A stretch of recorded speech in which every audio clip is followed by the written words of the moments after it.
Hey everyone, welcome to LimitLess Radiocast, episode 83. Hanging out with the amazing Miko Hytonen today, a BJJ brown belt from southern Spain. We get into some tattoo talk, old school Jiu-Jitsu, where Jiu-Jitsu is now and how each and every person should really be learning the basics of Jiu-Jitsu. We have a great time.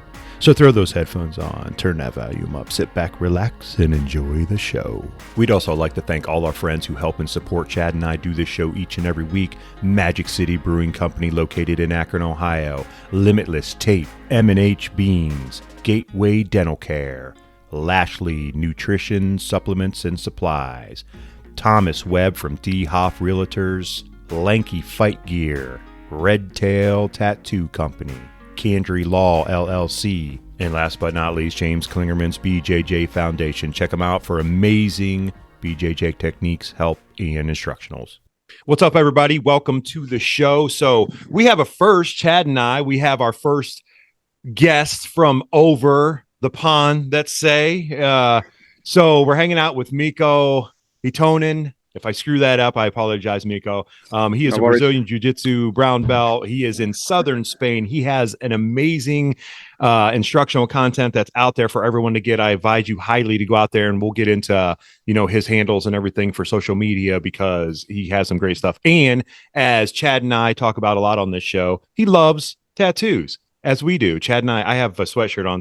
Chad has his short sleeve on, so I can't show any of my tattoos, maybe. But anyway, Miko, thanks so much, man, for hanging out with us. We appreciate it very much. Yes, sir. Thank you. Very nice to be here, guys. Terry and Chad, nice to meet you guys. And tattoos, they're all your pieces. Yes. There is a game. Yes. So even I'm here, it's a little bit cold, but I want to show you the view. When 30 minutes has gone, I have been warming up. I'm going to show you some of my pieces also. I have a nice tattoo, so I can show you exclusively. Yeah, Chad, before you came in, he said he just got some new tattoos. So nice. So very cool. Good. Very cool. So how's training going overall, Miko? Training overall pretty good here in Spain in our gym. Super high level every day. We need to roll with the beast, but I'm 42 years old, man, and I need to control really hard how I train. I train and teach so much during the week.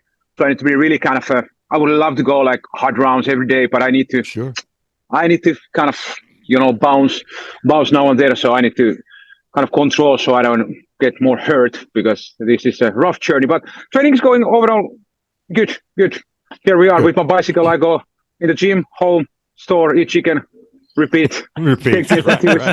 That's awesome. And you're right, man. Like you said, you're 42, so I'm 45. I'm a blue belt, and Chad's my coach actually. And Chad, you're 48, 47. Yeah. See, I try to make him look older or sound older.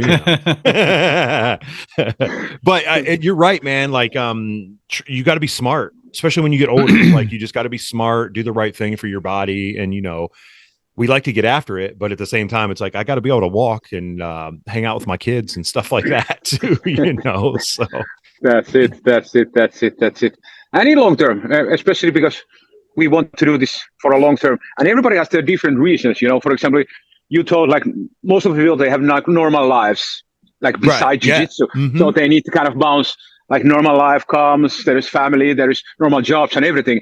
But we and other guys who do this kind of professionally, teach or compete, it's like everything kind of circles around that. But there is also all kinds of obstacles. Injuries also, and kind of because for me, for example, if I'm injured, if I can't teach, that's big blow below my belt because then there is one huge stream of income gone because if I can't teach, right, exactly. I'm not gonna teach like a halfway. I always been sweating. Always when I teach private, I'm super sweaty. So for example, if I'm injured, I'm not gonna give class. So okay, I can just do jumping jacks. No, I want to be involved. So that's the risk also. And when it's your lively income and that brings the bread on the table, you need to consider always like what is there. So need to little bit control. But of course, we need to roll hard because it's jiu-jitsu. If you don't roll hard, you need to feel the blood in your mouth also. But that's the beautiful balance. And so far, it's looking good. It's looking good. How about you, Chad? Your black belt. How long you have been training? So 18 years. I've been a black belt for 4 years now. So I just got my first stripe last year on my black belt. So, but you're right. I'm 47. I've been fortunate to be around a lot of good people. And here's what I told somebody the other day when I saw them. I was teaching some De La Riva sweeps and, to wrestling up. And, big guys have that strength, right? So they're going to use it. And I've thought, man, I've always said, like, I wish I was stronger. I wish I was this, but I'm glad I'm not, because I've had to learn jiu-jitsu very technically to make things work, right? Where that big guy is just going to muscle through it and learn to be technical. I had to do it the other way, right? And use my body in the right way. Yeah. But you have to be smart training, like you said. I'm a smaller guy. I'm 150 pounds. So yeah, you got to be smart, man, when this is your livelihood and what you do. But at the same time, like you said, you want to go hard, and you can still. I think the more technical you are, the harder you can go, because you don't put yourself in positions to be hurt, so to speak. Yeah. And when you have kind of go ahead. You're good. Because you have like this kind of a good attitude while rolling when you go hard, and because there's always this kind of micro situation, micro positions when you feel like, okay, now I enter this, so this might be dangerous, so you kind of give up the position and keep it kind of flowing. If you have but you need to have a certain kind of skill set to have that. But I'm also, how much did you say, Chad, you weigh? 150 to 155.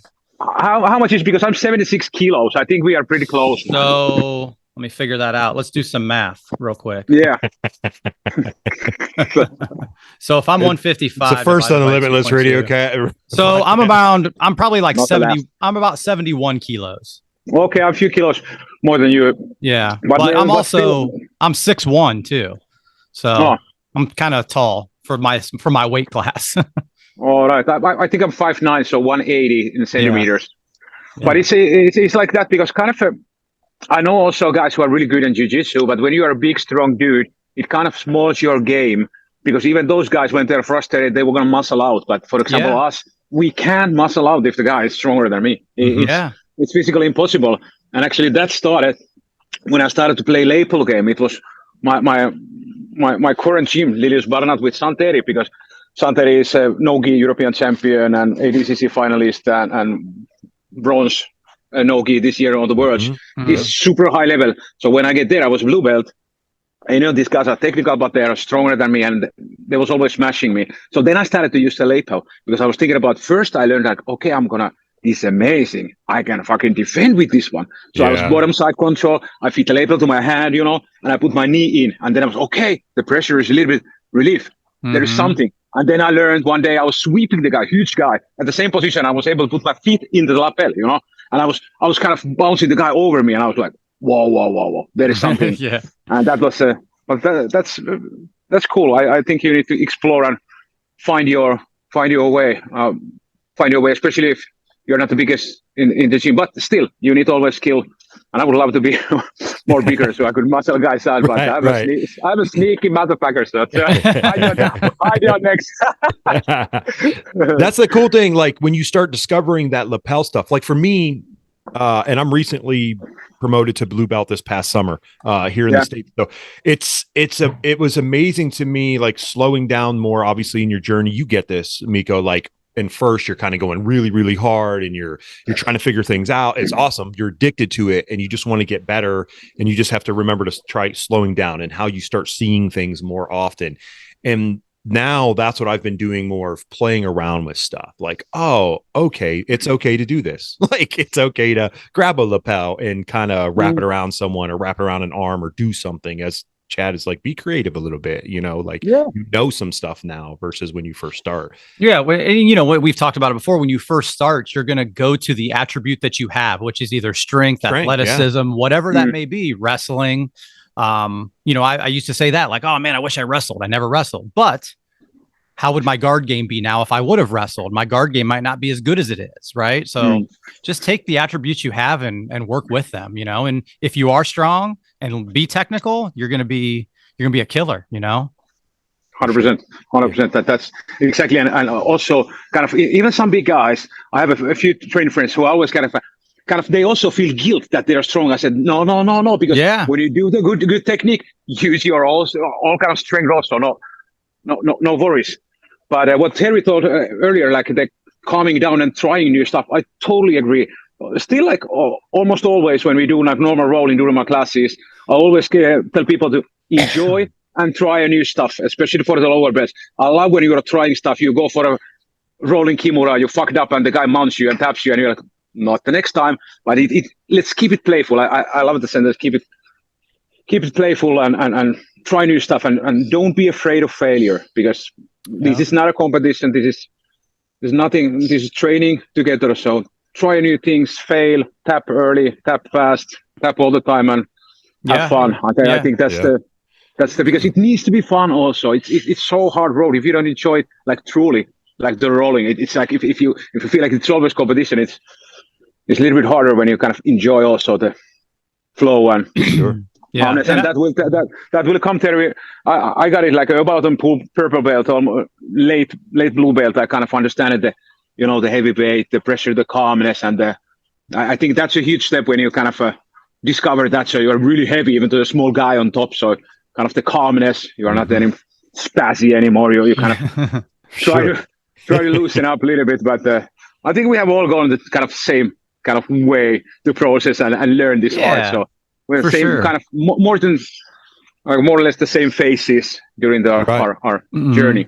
It's pretty amazing too. Go ahead, Chad. I was just going to say, I'm glad, Miko, you said about being okay failing. I try to end almost every class when we line up at the end of the night with whatever I taught. Like, you have to try this stuff. You have to be okay to fail, because if you're not, you're just going to, stunt the growth of your jiu-jitsu, because you're going to only do what you want to do. And then when you're taken out of that, what happens? Yeah, exactly. So failing is such a big thing. And with, as we know, ego in jiu-jitsu, sometimes it's hard.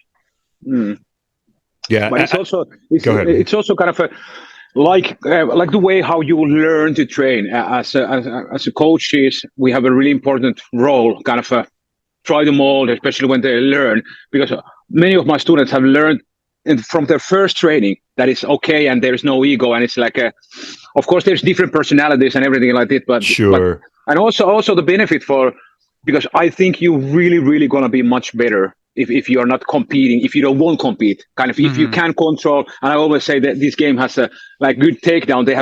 There's levels. Same in this game. You need to go fast, you need to go low, and pam. You don't go like or super low. There's like a kind of a sprint, so we go fast, and then we kind of different rhythms also. Yeah, you're 100% right. Like, Miko, you get in, and Chad, you and I have talked about this. Like, there are times when you're like, hey, I have to make a fast movement to get to point A. And then you can slow down and assess because you're in a dominant position. Doesn't matter your strength or anything. You're just in a dominant jiu-jitsu position. And then, to chain that stuff together. Obviously, you chain A, B, C, D, so on and so forth.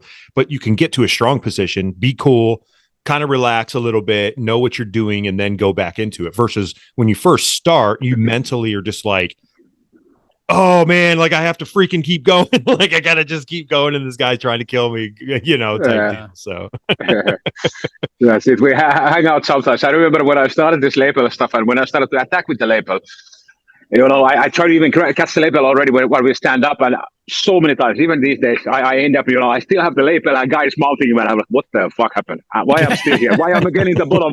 But I still have the lapel, and then I start to talk shit and laugh and everything, and I'm like, it's still a learning process, but it happens. It happens. But nowadays, not so often. But still, that's the process. And I was when I started to play the label game, especially attacking. Of course, Keenan was still super hot already, and I was thinking I'm gonna look at Keenan and I'm gonna do stuff like that. So I'm gonna learn the basics. But because I don't play so much, I play some label guards. But for me, I use it attacking and defending like super simple way, and then I mix it to my jiu-jitsu. But I started explore, and I decided I'm not going to watch Keenan before I know I created something, my own style.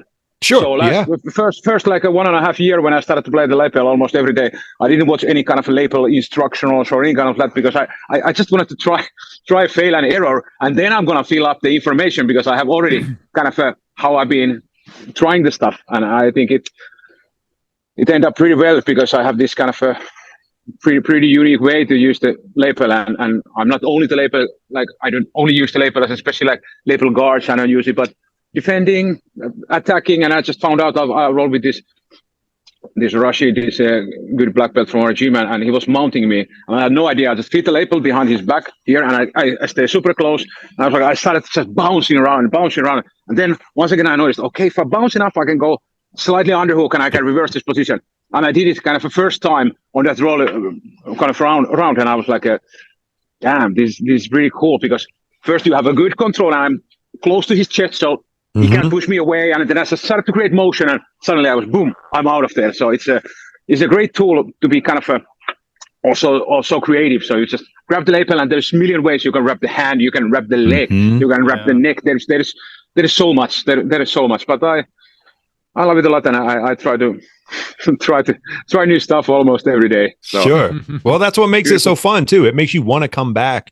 If you can do that when you start, like, and Miko, you obviously, I want you to touch on this too. Like when you start jiu-jitsu, if people can approach that more, because we want everyone to do it. Obviously, we have this podcast, and we have great people that come on and talk about jiu-jitsu. If you have that mindset when you go into it, like, I think more people would stick with it until. I know that's a hard argument, like getting people to stick with it or not. But I think if you could get that approach to it, would you agree with that a little bit, Miko? Or like, what do you think? What do you mean the approach? Like keep it playful and try new stuff? A little bit more versus, let's be honest, it's hard. It's a physical, demanding, intimidating combat sport. Go ahead, Chad. I almost think that's more on the gym culture than the person. Like, because they don't know that. Right. Yeah. Right. Because exactly. They don't know. Like we said, if you're a strong athletic dude, you're going to go hard and you're going to come at people, and you might not, you don't know to open up your mind. So I think that's kind of the gym culture too. True. And also like I'm a firm believer also, like from white to blue belt, you need to be creative, but there is too much also guys who are in that kind of a first stage of their career, and they don't know how to do fucking scissor sweep. And I think that's ridiculous. So I think the basics should be really good. I come from really old school. I come from Gaijin Academy at the Jiu-Jitsu. My coaches are now Demian Maya's black belt, so they're really old school Vale-Tudo guys. Yeah. So we had kakarochis and cold water, and like we drilled a lot, arm bars, and we rolled hard, and there was.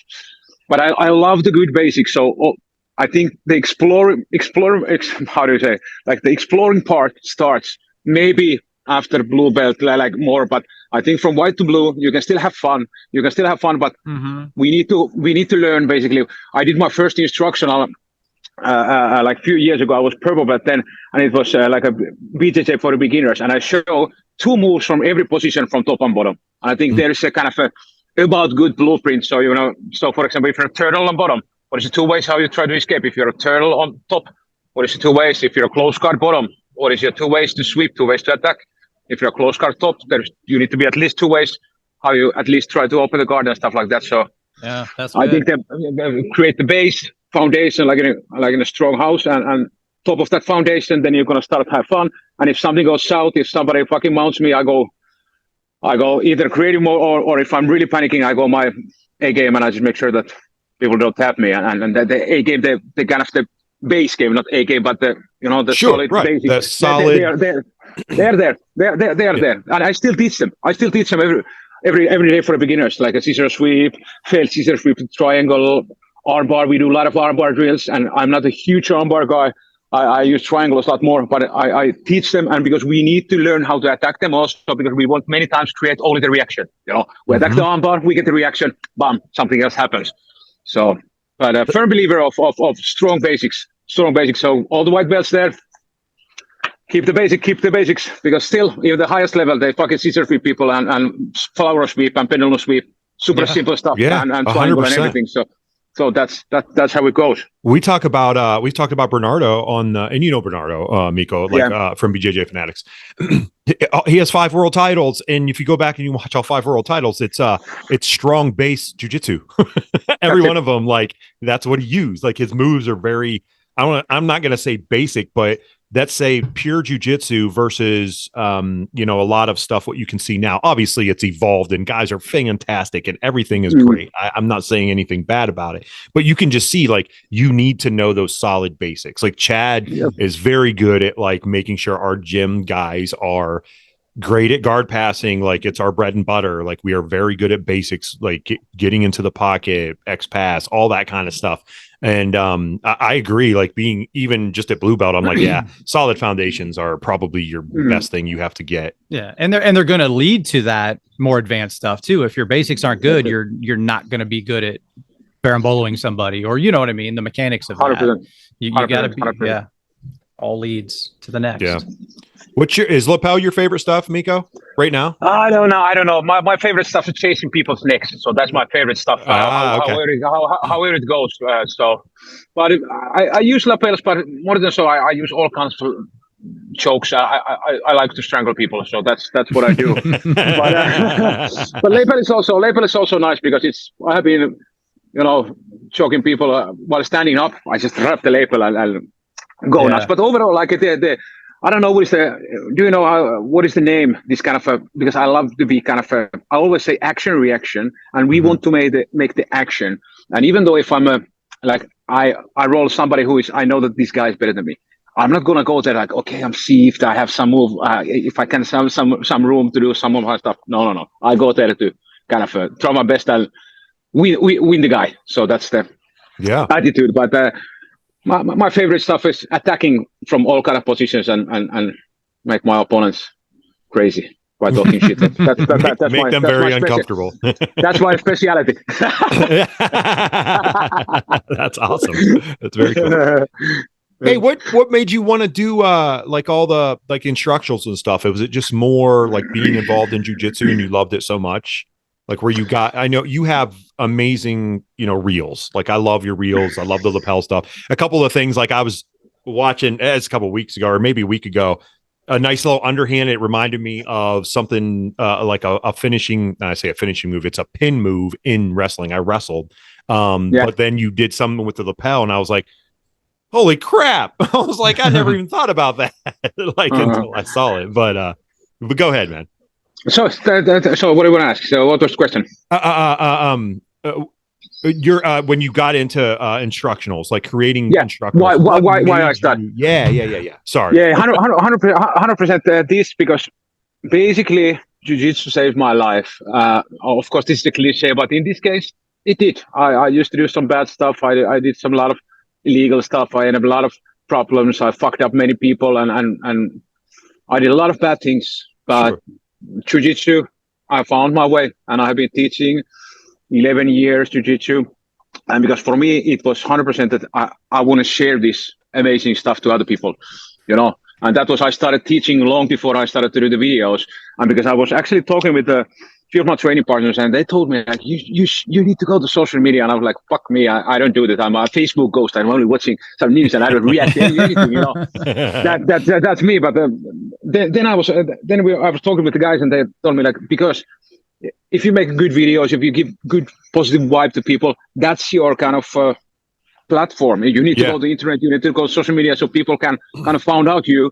And it's been truly amazing, and I just want to give back to Jiu-Jitsu, and I want to inspire people, because it's many times if you stick to Jiu-Jitsu, all kind of whatever the life shit happens, if you have the backbone Jiu-Jitsu, you can at least take the shit like with a better poster. So, but anyways, it's gonna help you in all areas of your life if you just keep going. But for me, it was I wanted to share this amazing art and inspire people to train and through Jiu-Jitsu kind of make their lives better or themselves better. It's amazing how Jiu-Jitsu does that, doesn't it? Like we and I know you said cliche, and like I've given the word up in Jiu-Jitsu. Like I don't say it anymore, because if you're not doing this, you have no idea. And Chad and I have talked about it. We talk about it, many guests. It's hard to explain to people that don't do this, that don't train or do anything with combat sports like we're talking about with Jiu-Jitsu. It does, man, saves your life, like mentally, physically. It takes you in a better place because you meet people that are like-minded. They're from all different worlds, but they still care and they come together for you. And you want to be there for them. It just creates a different world, man. Like I wholeheartedly, everything I see out there all the time, hearing you talk about it saving your life, like I get it, man. Like that's true. Like that's real, That is, and that's why I think this is so powerful, and people around this sport and this art, we are so passionate because it really does like that. So I was like, I was floating on the ocean. I had no idea, but Jiu-Jitsu gave me a structure, it gave me a discipline, and if you are able to stick to this discipline, this is a hard shit what we do.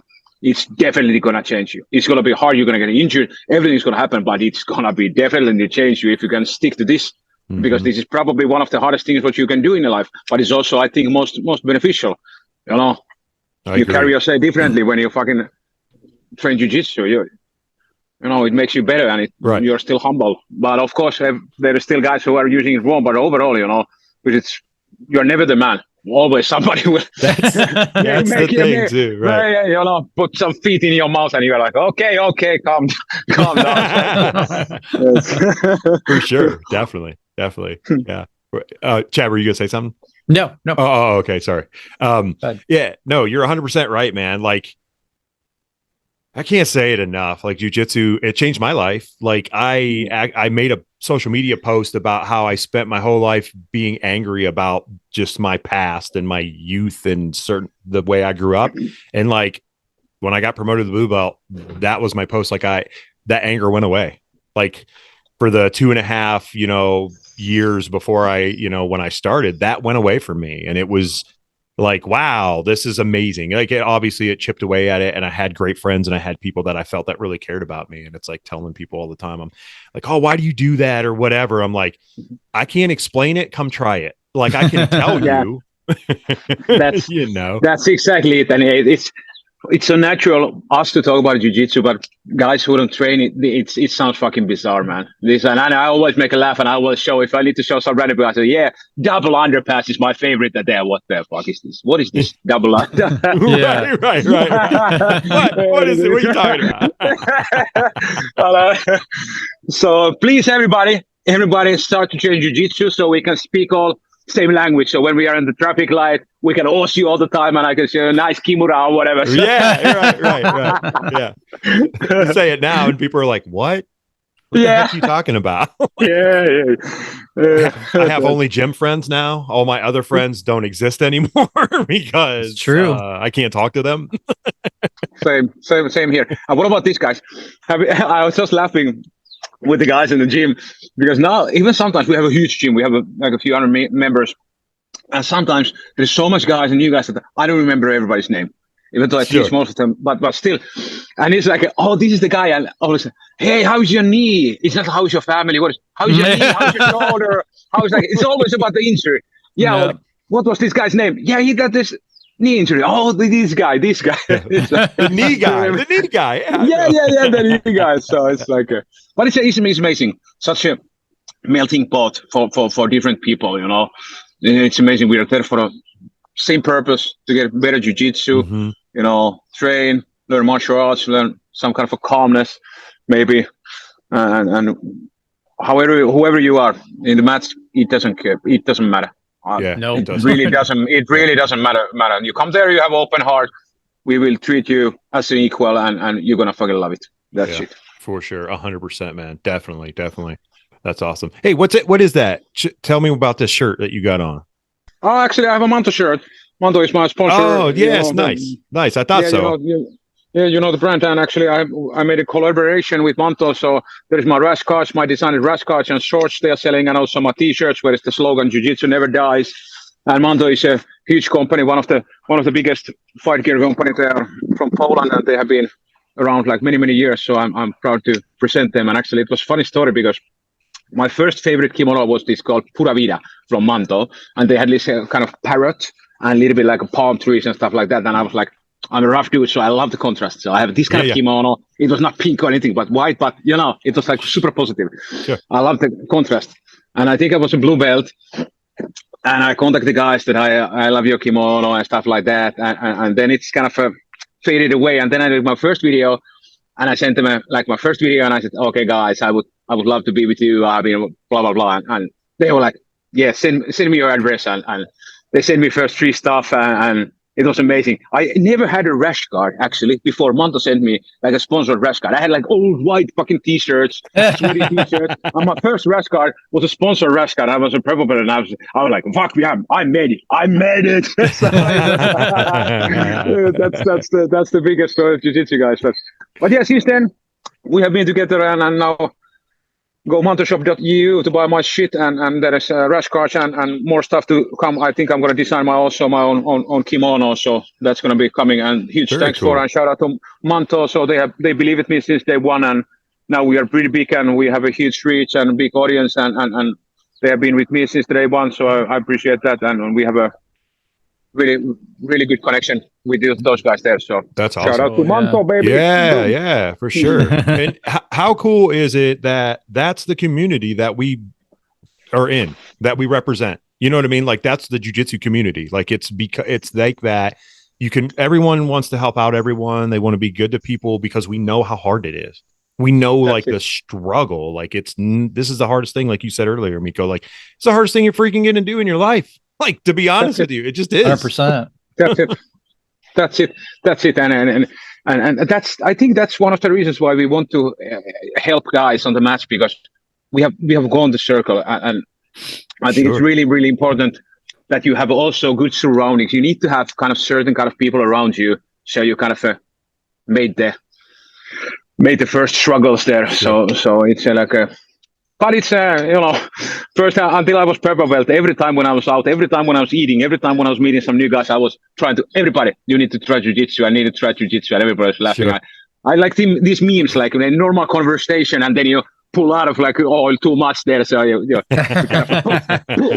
push your jiu-jitsu in all kind of conversations. But did you have a friend take you when you first started? Did a friend take you when you first started jiu-jitsu? No, actually, it started like this because, I had my previous life, I was doing something bad, but I started wrestling when I was 4 years old, so I have a strong base. Oh, you strong base, okay. Yeah. And my grandfather took me to wrestling when there was a little bit windy in my home, so I started wrestling, and then I wrestled maybe, I don't remember, almost like 10 years, and I was really good at it. Then I did some football, and then I didn't do anything. Then I did some stupid stuff, and then when I was super lost, and actually it was 2011, and I decided I'm gonna need some kind of a direction. I'm gonna need something. I'm gonna need something. I was thinking about if I'm gonna go to the gym, if I, some discipline to get my shit together.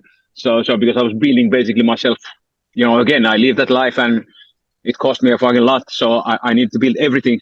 And then I just, I'm gonna go to the gym. No, what? And then I was okay. I was thinking about, I'm going to go wrestling. No, and then through wrestling, I started to find, jiu-jitsu, grappling. Maybe I should try that because I've done, wrestling when I was younger. I might be really good at it.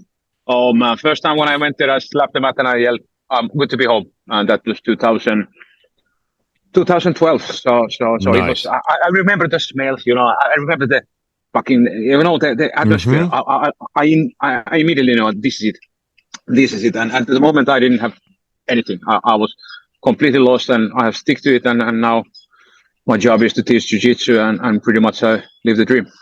That's awesome, man. Yeah, I'm so glad. I mean, we need guys like you that have you're a great inspiration to people to know that you can have some past. We all do. I think I kind of joke about this and say everyone who does jiu-jitsu and is serious about jiu-jitsu and loves jiu-jitsu, there's a little bit different about us, that there's some past stuff. You know what I mean? Like, I know many times, but we are usually the guys who are kind of chase the direction, and you meet a lot of like-minded people in the match. Also, you meet kind of even a like-minded, but they're from totally different world. They are computer guys. They are criminals and police. They are training together, and nobody even knows. So they are just training together. The environment is so kind of welcoming if you let it come in, be a yes man, and just you need to also, open yourself, and you get so much from that environment. I think that's why, because one time one of my friends asked, he was Taekwondo, not Taekwondo guy. I think he was a traditional karate guy, but he was always asking, why do you always after every training you gotta take these photos, even with shirt and everything? It's because we feel like we fucking climbed a mountain, like every training, and it's so intense, and I'm sweating, I'm bleeding, and it's so intense. It's like a therapy, and after that you feel so good. You want to kind of, I want to memorize this moment with these guys. This was a special moment. Every training is a kind of a, special moment. So it's and again, I told the guy, you need to try it out because it's different if you have a kind of a distance. If you go stand up arts, they're beautiful also, but in Jiu-Jitsu ground arts, you are so close that it's gonna create tight bonds and stuff like that. So yeah, for sure, 100%. Yeah, definitely. Hey, what do you think about where Jiu-Jitsu is going right now? Like just watching it, being able to see it more regular on, competition wise and stuff like that. I don't know. First, I've been watching all kinds of jiu-jitsu. I watch no gi and everything, and I think because everybody's talking about gi is dying and only no gi, but I'm a firm believer. I've been training 50-50 since day one. So in our gym, we train both. We train. It was no biggie. So we train everything, and of course but I think the game is kind of evolving, especially, of course, the leg lock game in no-gi. But also, think about it, in gi, of course, at some point, we can use the same stuff, kind of the leg game also in gi. But in gi, what is the kind of, how we can still elevate the game and learn new stuff? I think it's something related with the lapels and the cloth, what we are wearing. Because there is so many stuff with lapels, so I think we can... kind of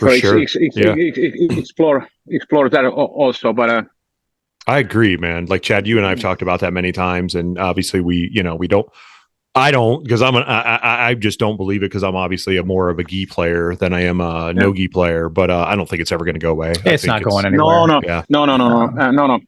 And for me, it's 100% because also the martial arts, you need to learn how to fucking tie a belt and kimono, and there's because it's not only like, okay, no-gi is better for self-defense. No, it's not. I can show you how to fucking choke a man with the t-shirt like 15 different ways.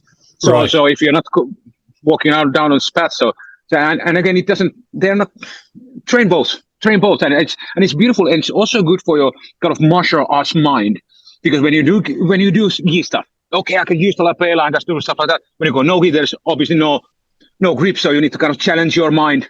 Again, okay, this is a rule set, and I think it's many ways makes you better when you kind of do all kind of stuff. You mix it up. You're not in your comfort zone all the time. So do it all, try it all. So I think, and you're not going to get any better at jiu-jitsu if you don't put yourself if you're not uncomfortable. If you don't make yourself uncomfortable, you're never. If you're just like, oh, I'm always going to be, I always want to be on top, and I always want to do this and that. It's like, well, what are you doing? Like, you better put yourself in some uncomfortable position.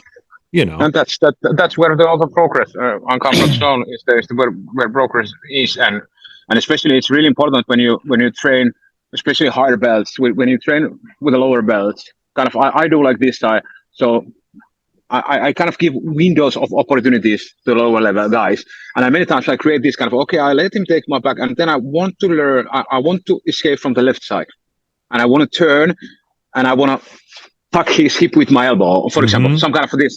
And if it's fucked up, I go back to the position. I fight against the guy like long enough so I can get to the position. I kind of create these small challenges.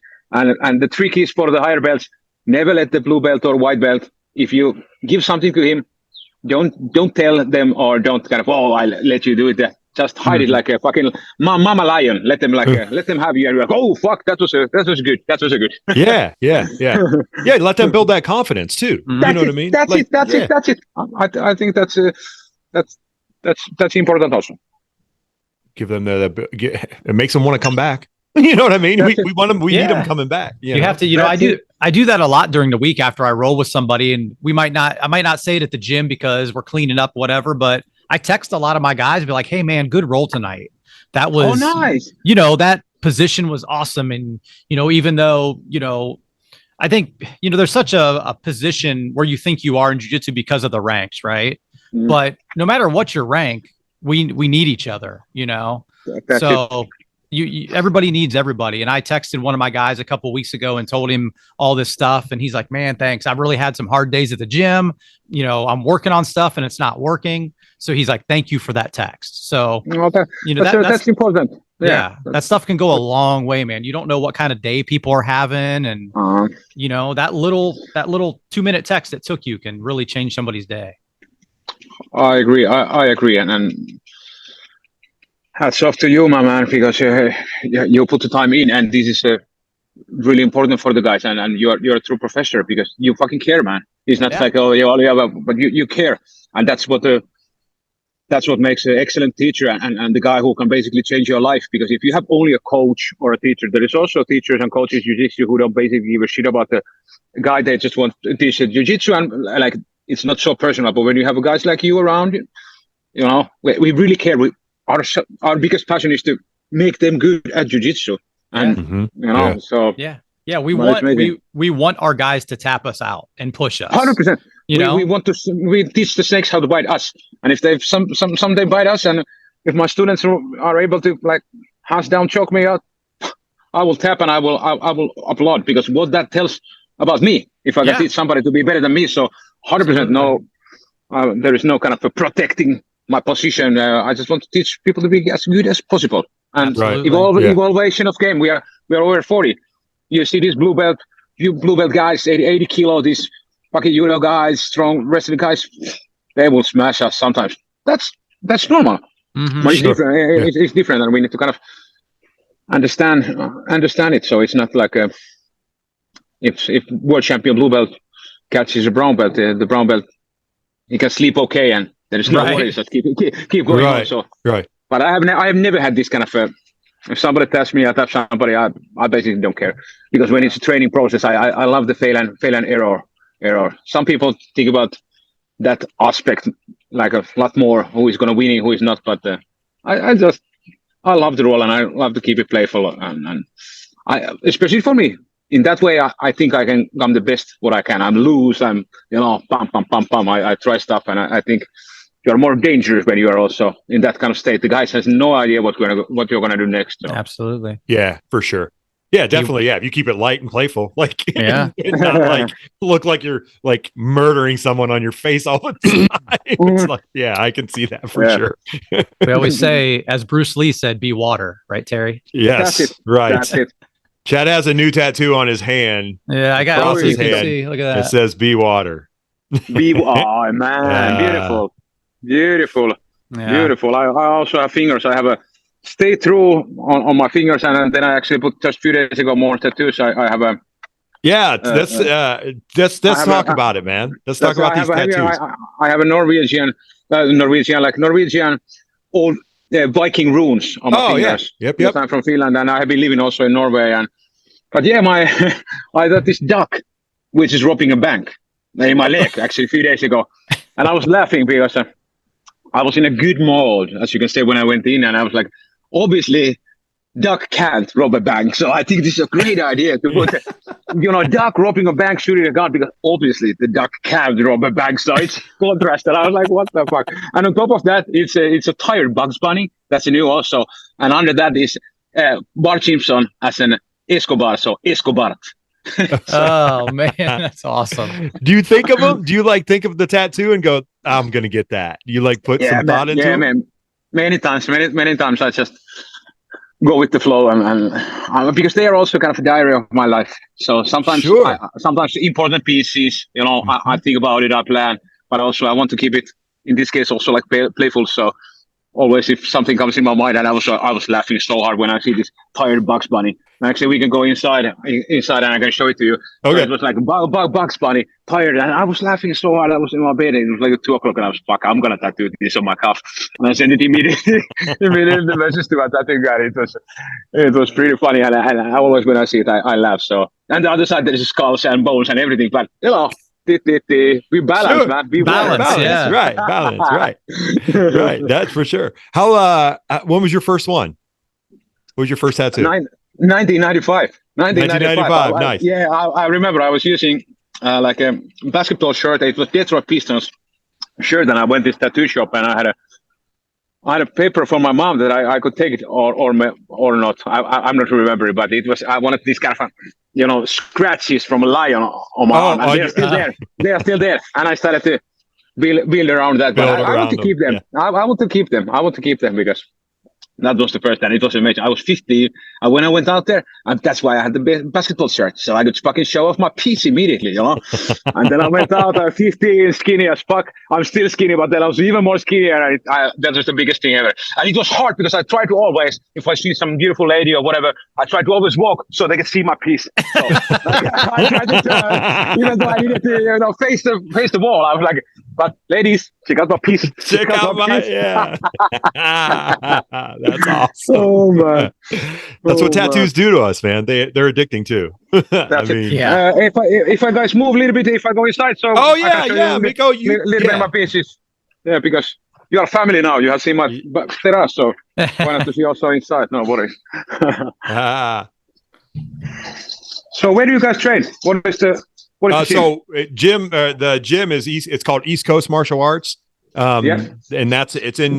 So we're in the States. We're in the state of Ohio in the U.S. Nice. So and Chad obviously he runs the gym and is my coach and all that good stuff. He doesn't really talk about being a coach that much, do you? Yeah. I mean, but this is the guy who sends text messages to the students. So. Yeah, exactly. Right. He does. Very much so. Very much so. Yeah, I want to see this. I want to see this duck, man. Okay. So let's see the duck first. Oh, check it out. This is awesome. Oh, man. And then there is Bugs Bunny. Escobar. Escobar. That's awesome. And check out this. I took this last week. And on the other ankle, oh, man, this is legendary. I can give you a tip. Homer Simpson backing off to the bushes. Oh, nice. You did the bushes back up. Yeah, no, left ankle is Escobar, the right ankle. Homer is backing up. Fuck me, I'm out. That's awesome. Oh, I love it. But that's the way how we express ourselves, through tattoos and 100%. Yeah. People ask that too. It's the two questions now. Why do you train jiu-jitsu or do that, or what is it? And then why do you have tattoos? Like, it's like, well, I like them, and they have a story. Go ahead, Chad. We talk about it, tattoos being addictive, right? So my first tattoo was this little one. I can't really see it. It's a king, like a king of hearts. Okay. And my girlfriend got the Queen of Hearts. We went on Valentine's Day in February of 2020. That was my first tattoo. And now I've got, whole sleeve. Whole sleeve. Yeah, I was all in. You even went armpit. Close. Oh man, that's nasty. Yeah, right. I know. It was pretty touchy right in there. Yeah. Yeah, I can feel it. Yeah. I have a Japanese koi. So I have two sleeves too, Miko, and I have a Japanese koi that's all the way up into here. And cool. I can't remember, Chad, did I have that before you got that inside part of yours? Because I remember we talked about it. We were both. I'm like, we were going back and forth on who was getting what done. It hurts when it gets close to that. We go to the same guy too. So they're in the nipple area. For the gents out there, it's very, very painful when it gets around there. Actually, guys, we all love tattoos, so why not to talk about a little bit, because I have had a lot of messages. Guys have been approaching me, like they were asking, like, how long after the tattoo you're gonna stay off the mats, and what is your routine, and I can tell you first what is my routine, and then we can have a discussion. Okay. Mm-hmm. So, for example, for me, if I get a new pieces, a little bit depending on the positioning, I'm gonna stay off the mats like 1 or 2 days, okay? Mm-hmm. But then I'm using Second Skin product. You can find it from Amazon. It's like a medical. You guys know what it is, yes? Yeah, I get that on all mine. That's so Aubrey. Yep. Same here. So, for example, if I go to train, I put a little bit of cream on my skin, and then I put the Second Skin on top of it. I go to train, and after training, warm water, I slightly take it away, and then I'm gonna change it. So that's the routine. What I do. What do you guys do? Sure. What is your routine? I would say the same thing, depending on the location of it. Like, I got my finger or my knuckles done on a Friday, and I was rolling on Monday. But they're a little hard to put that second stuff on, so I just rolled a little bit and then cleaned them really good after class. That's it, and especially the location, fingers. Where it bends, But it's easy when you go for a calf and stuff like that, because then the Second Skin is nice. But I had also when I put my top of my hand, and actually that was bad because I put the Second Skin, and I fucked up because I was sleeping. I was sleeping on top of my hand, okay? Because there's this, gap between the knuckles, and the moisture went in, and it was actually, it needs to be a flat surface area. That was actually a problem because I removed it, and it was, my skin was fucking bubbling, and I was like, oh, this can't be a good thing. So I probably the most time I took off was, obviously days in between. The other part of it is I paid for that. So I'm like, I don't want to ruin it. You know what I mean? And our tattoo guy, which is awesome, he trains in jiu-jitsu now too. So Chad and I go to the same guy. And we were on him all the time, obviously. We finally bugged him enough to do jiu-jitsu. So now he's in. Now he's in all the time. That's good. And maybe you can do some deals also. So, and especially, it's going to come soon, the jiu-jitsu tattoo. Do you have any kind of jiu-jitsu related tattoos? We both have our team logo on our arm. Cool. Yeah, you can see Terry's probably a little bit more. Yeah, mine is just the shield. It's our team shield, and it says Brazilian Jiu-Jitsu or Team East Coast Brazilian Jiu-Jitsu. Like that comes up my arm. That's probably the most one. I will probably get obviously more. You'll like this. I'm debating on what you'll like this. You'll like this, Miko. I have a wrist lock right here. Oh, on my wrist. Yeah, I love it. The wrist lock. Yeah, and then it always reminds me that. Like you can go in your heel to put like a fishing hook. Hook. In the internet, but I love the wrist lock. That was a new one. Maybe if I was maybe I could practice. Right. Where I got no real estate. Yeah. Yeah. So I have an octopus on this arm. So the wrist lock is in one of the tentacles. So and then the octopus kind of describes jiu-jitsu also. Yeah. Well, it's kind of like me, long and lanky and limbs, and so. And then when I got my black belt, I wanted a black belt related tattoo. Yeah. And my girlfriend and I are huge horror movie fans, especially from the 80s, right? Yeah. So I'll have to stand up a little bit, but I have this Jason tattoo. Oh, it's clean, man. I love it. So, there is a kind of a sword behind and the black belt and the mask. Yep. Nice. So that's probably my favorite, one piece. I like that a lot. So you haven't tattooed back to that arm yet. I got nothing else on that arm. So I don't know if I'm going to go another sleeve on that arm or, I always tell everybody like this sleeve came together so good. Like I had ideas, right? I'm sure the other one will too, but we'll see. We'll see. And we are always kind of planning already the next one. There's never ending journey. I'm always on Pinterest and then I do the screenshot and then I have this kind of folder where it's tattoo ideas. And then in the middle of the night, I kind of saved them in the tattoo ideas folder. And it's never ending story, but it's beautiful. And it's cool because you like people are like, oh, did you just go get it? And I'm like, I don't always just go get it. Like I'll see it for a while. Like I'll look at that picture. Like I'll save a picture or something and I'll look at it for a while and then start building whatever I want to do and go from there. But I think once you get tattoos, if you're true in them, you kind of just keep going like us. Like you have, you have a lot of tattoos, Miko. Chad and I both, full sleeve. My chest is done. That's what we got to get Chad. We got to get a chest piece done. I don't know about the chest, man. I don't know. Oh, fuck, man. It hurts. It hurts like fucking hell. I had this fairly new piece. I had this American Eagle. Woo! Come right across the sternum, man. Like, man. I was like, it was pretty intense. But it's worth it. Much more to come, so I don't know. I don't know. And I basically only the bad places left. So all the easy places has gone, so I don't know. It's gonna be a one bumpy ride, my man.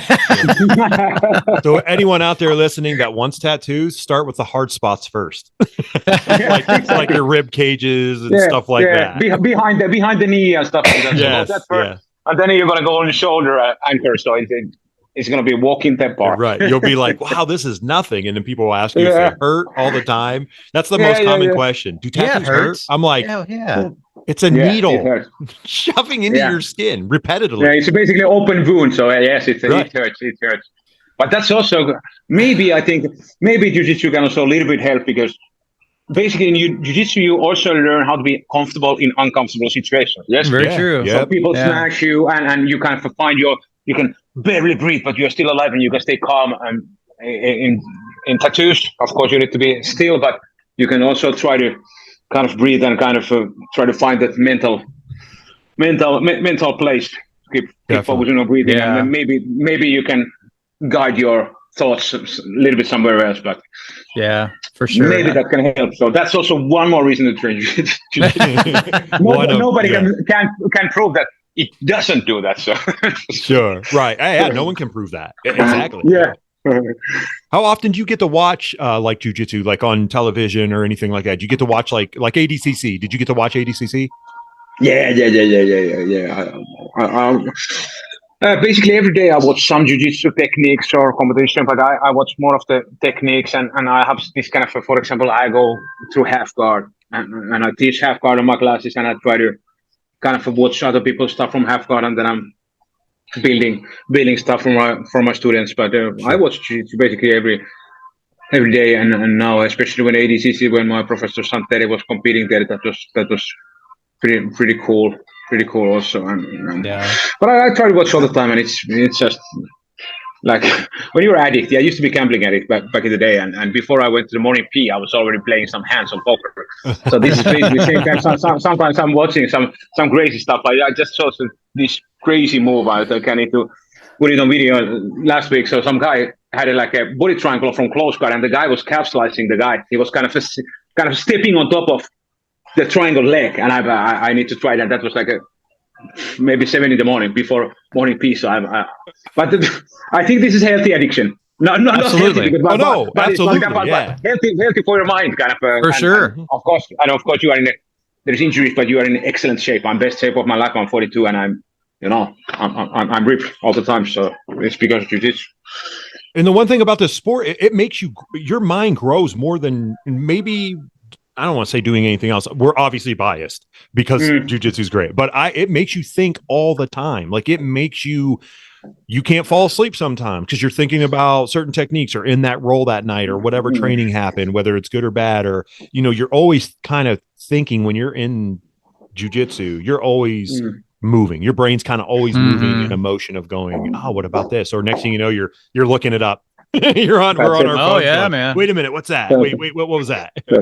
But I think that's also related because the sport what we do when we train, obviously, and when we roll and stuff like that, you need to be in that moment, and that's the really thing. Whatever your life is going through, when you are training, when you are rolling, you are focusing either attacking or defending basically your life. So you are in that.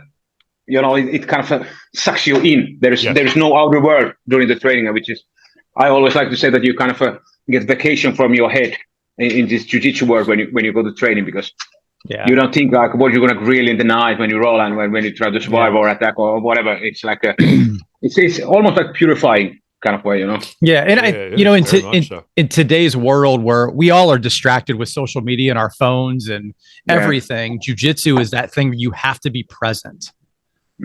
Or you're just going to get your butt kicked, right? I mean, that's it. It forces you kind of to be on this moment. And when I'm not training, I'm also like sometimes I talk and I'm like whatever. I can focus, but in jiu-jitsu, boom, be in this moment. Yeah. If you lose this moment, you lose this position, you lose this fight, you need to tap and stuff like that. It's a great way to learn how to be on the moment and kind of be there, be awake. So. Yeah, nice, 100%, man. Yeah, awesome. Well, great stuff. Well, we've kept you for almost a solid hour, my friend. Family now. Well, I definitely appreciate you greatly. Why don't you do this, man? Tell everyone how to get to you, your social media handles, anything you want to say to any of our listeners. Obviously, we use this platform as an organic conversation with amazing people, as we said before, Miko, and we want our guests to give any information they want to give to people out there. New white belts. We have a really good following of people out there. So we always want good information for them. Obviously, the conversation's always at well. So tell them how to get at you, man, and anything you want, and all your sponsors, anything you want to shout out from a sponsor standpoint. And I put all that in the show notes so people can click on it, get to them, find you, and all that good stuff, man. So have at it. All right, nice. Camera one, number 1, number 2, and number 3. Yeah, right. All right, guys. So if you're gonna learn how to choke a human being with lapel choke from everywhere you go, buy it from BJJ Fanatics.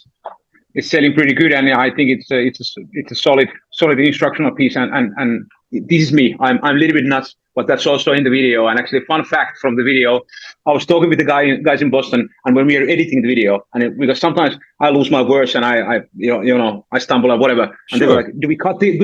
But I said, no, leave it on. I want to be raw. That's who I am. So they are all there, even my pals. So go buy the DVD if you want to show people with level. And then I have the BJJ for beginners still. You can find it from my LinkTr. I made it that few years ago already. And of course, shout out to my sponsor, Manto, and my teammates in Lillisvaara and Santari, my professor. And I have an amazing team around me and all the support from the community. So I love it. And thank you for all my customers. And we are building something special here. And I can't wait what the future brings. That's awesome. Yeah, definitely. You are building something special. We have to because it's important. It's important to get people in the gym. It's important to people to train in Brazilian Jiu-Jitsu. Let's be honest. I mean, we said it before. And I don't know, because call me a dreamer, but I think this is my way how I'm changing the world better. When I'm teaching, when I'm spreading the art, when I'm spreading the positivity, and I some people, they only train because they get a good experience with me. So that's a huge, I want to give back, and I want to help people to stick to the match, because that's going to make everything better, Yeah, it's extremely important. And good on you, Miko, because you changed it, man. You changed yourself for the better, and you're projecting that and you're passing that on to other people to keep them from maybe doing whatever, a pass for yourself and for them, changing their pass. Like, you're giving them great information, man. So good on you, man. I appreciate that greatly as a young, older guy, but I'm young in my journey, and it's important for me as an individual to see guys like you that have made it and done it, and you keep going. And Chad, I say this to him all the time. Like, I would have never be in the position, or I could never be in the position if I didn't have an amazing gym and an amazing coach, like that, sending those text messages and doing that kind of stuff, like always the encourager, but challenger at the same time. So appreciate that, man. Appreciate you greatly.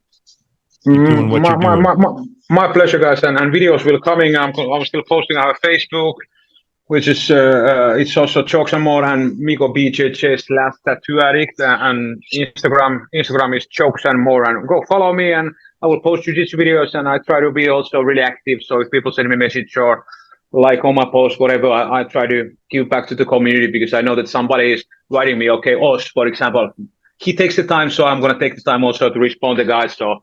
Right, I try to be connected with almost everybody, and we share the love, and we share the techniques, and we are everybody on the same route. We just want to get better. That's what we do. Exactly, absolutely, for sure. Yeah. All right, my friend. Thank you, Miko. Yeah, thank you. Take care, man. Keep doing what you're doing, and stay after it. Stay healthy. And if you need anything, man, let us know. If there's anything like, hey, I want to talk about something, there's a big subject that I want to talk about within the community, hit us up, bring you back on the show. We can sit and talk, more organic conversation, just having fun, friends hanging out. Okay.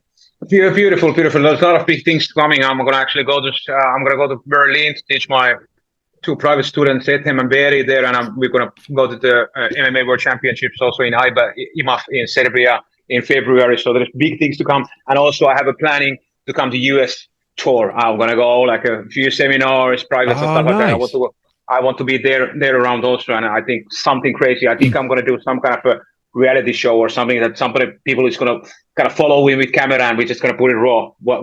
How is my awesome. Life? That is awesome. I love that. It's pretty fucking interesting. So, well, if you get hit us up. If you get to the US, hit us up, and we'll figure out how. 100%. We'll figure out how to hook up with you for sure. Yeah, 100%. Cool. Because I'm planning a little bit of the tour, so of course I'm going to now add you guys there, so then we can pump. I'm going to hopefully stay like solid 1 month, and I'm going to meet all the guys, maybe do some videos. So I don't have, I just want to free flow a little bit. So maybe seminars, but I want to meet my followers and do videos and just come there and have fun on the mats.